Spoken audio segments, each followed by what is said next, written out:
Hello guys, welcome back.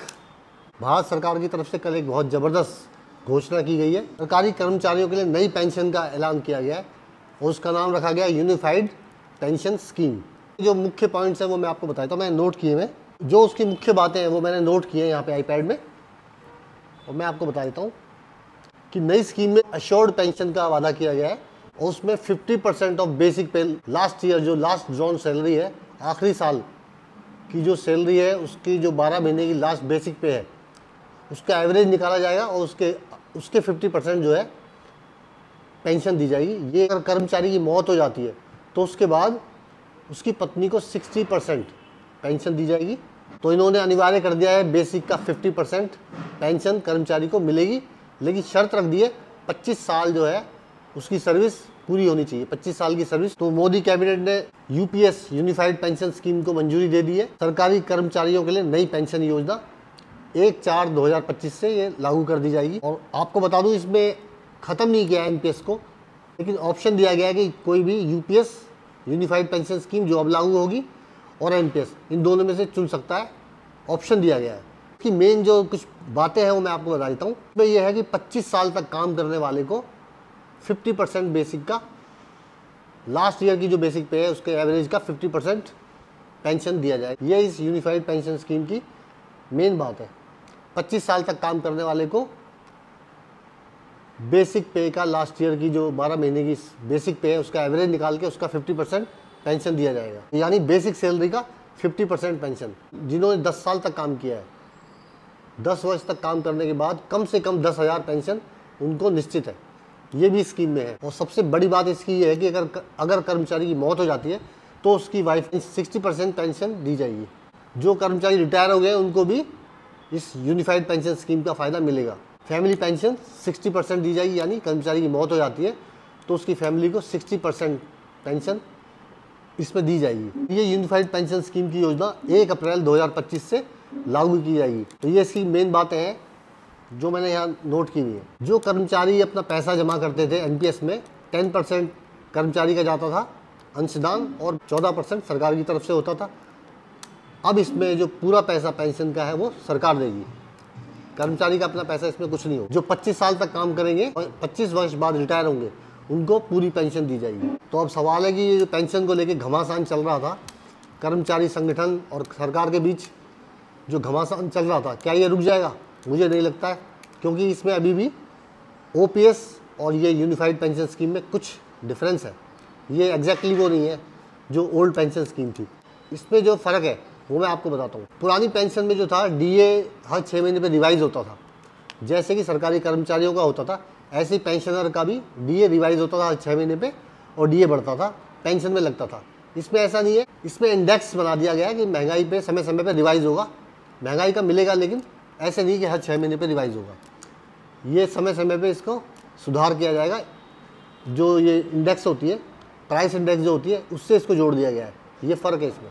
जिसकी 10 साल service है, जो 10 साल की सर्विस के बाद ही रिटायर हो गया है, उसको 10,000 मिनिमम पेंशन मिलेगी, लेकिन आज के महंगाई भत्ते के हिसाब से वो आज इस वक्त 15,000 के करीब पड़ेगी। इसमें इसकी एक खास बात ये भी है कि कर्मचारी को दिया जाएगा 6 महीने की लास्ट सैलरी और भत्ते, जो अलाउंसेज होते हैं वो लास्ट 6 महीने की बेसिक पे और अलाउंसेज, इनको मिला के एक लमसम अमाउंट 6 महीने का बेसिक पे प्लस अलाउंसेज वो दिया जाएगा एक लमसम अमाउंट के तौर पे। तो एक खुशखबरी है कि मैं भी उसी दायरे में आ रहा हूँ, तो हमारे लिए एक खुशखबरी है। ऐसे बहुत से कर्मचारी हैं जो एनपीएस में हैं, उनके लिए एक खुशखबरी से कम नहीं है, क्योंकि एनपीएस वाले अभी तक रिटायरमेंट इतना हुआ नहीं है। लेकिन कुछ लोग जो थोड़े बहुत रिटायर भी हुए उनको 2, 4, 5 हज़ार ऐसे पेंशन मिल रही है, जिसमें उनके भविष्य की कोई भी गारंटी नहीं है। इतने साल सर्विस करने के बाद रोटी का भी जुगाड़ नहीं है उसमें। लेकिन अब कम से कम 10 साल की सर्विस करने वाले को भी 10,000 कम से कम पेंशन मिलेगी। महंगाई इंडेक्स से भी वो कलेक्टेड होगी और समय समय पे वो रिवाइज भी होगी, यानी बढ़ेगी। तो इसमें कुछ तो फ़र्क है, लेकिन ये ओल्ड पेंशन स्कीम नहीं है जिसमें लास्ट जो सैलरी होती थी ओल्ड पेंशन स्कीम में उसका 50% दिया जाता था। इसमें ऐसा नहीं है। अब जो नई यूनिफाइड पेंशन स्कीम है, इसमें इन्होंने ये कर दिया है कि लास्ट ईयर की जो बेसिक पे है, पूरे 12 महीने की बेसिक पे का एवरेज निकाल के उसका 50% दिया जाएगा। लेकिन उसके लिए भी समय सीमा रख दी कि कम से कम 25 साल सर्विस होनी चाहिए। उससे कम में उसी अनुपात से वो कम होती जाएगी। और अगर मिनिमम 10 साल की रेंज रखिए, 10 साल से कम होने पे 10,000 रुपये मिनिमम पेंशन दी जाएगी। तो एक डिफरेंस तो ये है कि उसमें लास्ट सैलरी का, ओल्ड पेंशन स्कीम में लास्ट सैलरी का 50% पेंशन के रूप में दिया जाता था। इसमें नई यूनिफाइड पेंशन स्कीम में जो लागू होने जा रही है 1/4/2025 से, इसमें क्या किया है, लास्ट ईयर की जो बेसिक पे है 12 महीने की, आखिरी 12 महीने की जो बेसिक पे है उसका 50% दिया जाएगा। तो ये बहुत बड़ा डिफरेंस आ गया है। उसमें लास्ट सैलरी कहा था, यानी बेसिक पे प्लस डीए वगैरह, इसमें सिर्फ बेसिक पे है और वो भी आखिरी 12 महीनों की एवरेज निकाली जाएगी कि उसमें डीए एवरी 6 मंथ जैसे सरकारी कर्मचारियों का होता है रिवाइज, ऐसी पेंशनर का भी डीए लगता था। इसमें नहीं है, लेकिन इसमें इंडेक्स से, प्राइस इंडेक्स से इसको कनेक्टेड कर दिया गया। समय समय पे उसको रिव्यू करेंगे और उसमें भी बढ़ोतरी कुछ ना कुछ होगी। दूसरा फ़र्क ये है, गाइडलाइंस इसके भी आएंगी, क्योंकि पूरी तरह से अभी इसका पता नहीं लगा है। इसकी प्रॉपर गाइडलाइंस जो है, रूल्स रेगुलेशंस, वो अभी आएंगे और इसमें और भी सुधार हो सकता है, क्योंकि सरकार इतना झुक गई है कर्मचारियों के बेनिफिट में, कर्मचारियों की मांग पे इतना झुकी है जिसकी की उम्मीद नहीं थी कि मोदी गवर्नमेंट झुकने वाली है इस मुद्दे पे। लेकिन ये संकेत बहुत बड़ा है। यूनिफाइड पेंशन स्कीम लागू होने से ही ये संकेत मिलता है कि मोदी गवर्नमेंट शायद कर्मचारियों की सुनने को तैयार है, क्योंकि अगर वो तैयार नहीं होती तो ये यूनिफाइड पेंशन स्कीम नहीं लाती। अब इसमें कर्मचारी संगठन जो भी इसमें कमियां और बताएंगे, हो सकता है उनमें भी कुछ सुधार अब होने की पूरी उम्मीद है। लेकिन इस यूनिफाइड पेंशन स्कीम में एनपीएस के मुकाबले तो काफ़ी ज़्यादा कर्मचारी के लिए फ़ायदा है। एटलीस्ट रोटी का जुगाड़ तो उसका कुछ इसमें हो गया है, पूरी तरह से नहीं तो कुछ ना कुछ सुधार तो इसमें हुआ है। अभी ये क्लियर नहीं है कि जो हमारा 10% एनपीएस में पैसा जो कर्मचारी का जाता था, उस पैसे का क्या होगा, उसको जीपीएफ में डाला जाएगा या क्या किया जाएगा।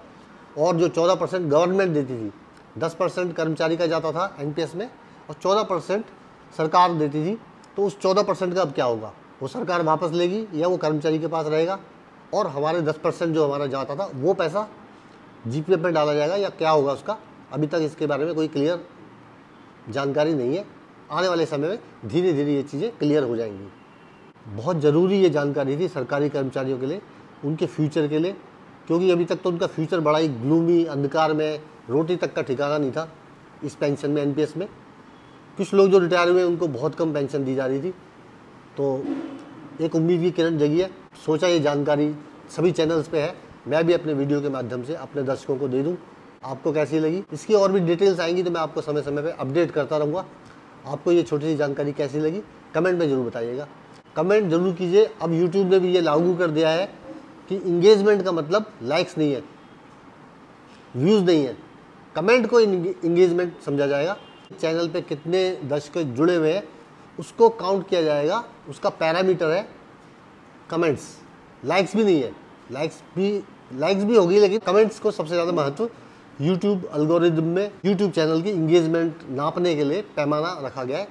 अब ये अपडेट आई है नहीं, कमेंट को मेन आधार माना गया है किसी चैनल की इंगेजमेंट नापने के लिए। कर्मचारियों और सरकार के बीच जो घमासान चल रहा था, एक सवाल उठता है, क्या वो घमासान अब रुक जाएगा? तो मेरे ख्याल से नहीं, क्योंकि ये ओल्ड पेंशन स्कीम के मुकाबले इसमें काफ़ी कमियां हैं और ये रुकने वाला नहीं है। अभी तो ये भी नहीं पता कर्मचारी संगठन इसको मानेंगे या नहीं, या इसमें वो क्या क्या सुधार और चाहते हैं। ये सब आने वाले समय में धीरे धीरे क्लियर हो जाए। मिलते हैं नेक्स्ट वीडियो में बहुत जल्दी। Take care, bye bye.